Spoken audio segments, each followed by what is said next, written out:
यह कहानी आपकी रूह कांपने वाली है। एक दादा तंत्र मंत्र के नशे में इतना अंधा हो गया कि अपने ही पोते की बलि चढ़ा दी। घर का मंदिर जहां भगवान की पूजा होती थी वहीं मौत का खेल खेला गया। 17 साल का मासूम पीयूष जो स्कूल जाने के लिए घर से निकला था, कुछ घंटे बाद टुकड़ों में मिला। प्रयागराज में हुआ यह हत्याकांड रिश्तों और इंसानियत दोनों को शर्मसार कर गया। उत्तर प्रदेश के प्रयागराज में 11वीं के छात्र पीयूष उर्फ यश की हत्या ने पूरे शहर को हिला दिया। मासूम का कत्ल किसी रंजिश या लूट के लिए नहीं बल्कि तंत्र मंत्र और अंधविश्वास की आड़ में किया गया।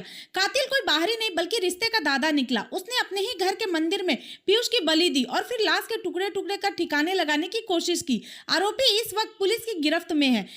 पुलिस ने रविवार को आरोपी को उकसाने वाले तांत्रिक को भी गिरफ्तार कर लिया। उसकी पहचान मुन्ना लाल 45 के रूप में हुई है। पूछताछ में उसने खौफनाक खुलासा किया। उसने कबूल किया कि उसने ही मुख्य आरोपी शरण सिंह को समझाया था कि उसके घर पर पीयूष के पिता का काला साया है। उससे छुटकारा पाने के लिए पीयूष की बलि चढ़ाकर उसके 100 के टुकड़े टुकड़े करके आसपास फेंकने होंगे। 26 अगस्त की सुबह पीयूष रोज की तरह स्कूल के लिए निकला, लेकिन रास्ते से अचानक लापता हो गया। परिवार तलाश में जुटा ही था कि दोपहर में सूचना मिली कि इंडस्ट्रियल एरिया में बोरी से किसी एक इंसान की धड़ बरामद हुआ है। तुरंत पुलिस को सूचना दी गई। मौके पर पहुंचकर पुलिस ने शव को कब्जे में लेकर जांच शुरू कर दी। इलाके के सीसीटीवी कैमरे के फुटेज खंगाले गए और स्थानीय लोगों से पूछताछ की गई। करीब 200 सीसीटीवी फुटेज स्कैन करने के बाद पुलिस की नजर एक स्कूटी पर गई। यही स्कूटी सदियापुर निवासी प्रॉपर्टी डीलर शरण सिंह की थी। जब उसे हिरासत में लेकर कड़ाई से पूछताछ की गई तो उसने खौफनाक सच उगल दिया। सामने आई कत्ल की वो कहानी जिसने सभी को दहला दिया। शरण सिंह रिश्ते में पीयूष का चचेरा दादा था। कुछ समय पहले उसकी बेटी और बेटे ने आत्महत्या कर ली थी।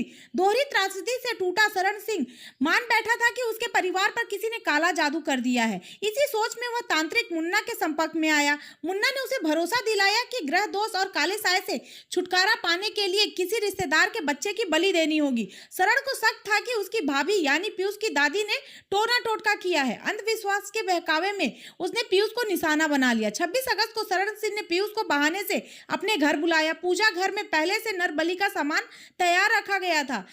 यहाँ उसने पीछे से वार कर पीयूष को बेहोश किया, फिर तकिए से उसका दम घोट दिया। इसके बाद आरी से सिर और हाथ पांव काट दिए और तांत्रिक विधियां करता रहा। लाश के अलग अलग हिस्से पॉलिथीन में भरकर अलग अलग जगह फेंक दिए गए। उसके 100 का सिर, हाथ, पांव रसूलपुर और अतार सुइया इलाके में फेंके गए, जबकि धड़ इंडस्ट्रियल एरिया में बोरी में बंद मिला। घर में गुनाह छुपाने के लिए शरण ने 100 से ज्यादा अगरबत्तियां जलाई और इत्र छिड़के, लेकिन पुलिस ने जांच में तेजी दिखाई और सीसीटीवी की मदद से 24 घंटे के भीतर ही शरण सिंह को गिरफ्तार कर लिया। उसकी निशानदेही पर पीयूष का सर और अंग बरामद किए गए। इसके साथ ही पुलिस ने तांत्रिक मुन्ना को भी दबोच लिया। पूछताछ में खुलासा हुआ कि मुन्ना ने ही नरबली का आइडिया दिया था।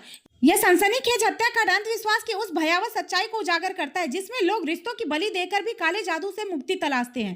प्रयागराज का यह मामला न सिर्फ पूरे प्रदेश बल्कि देश को हिला देने वाला साबित हुआ है।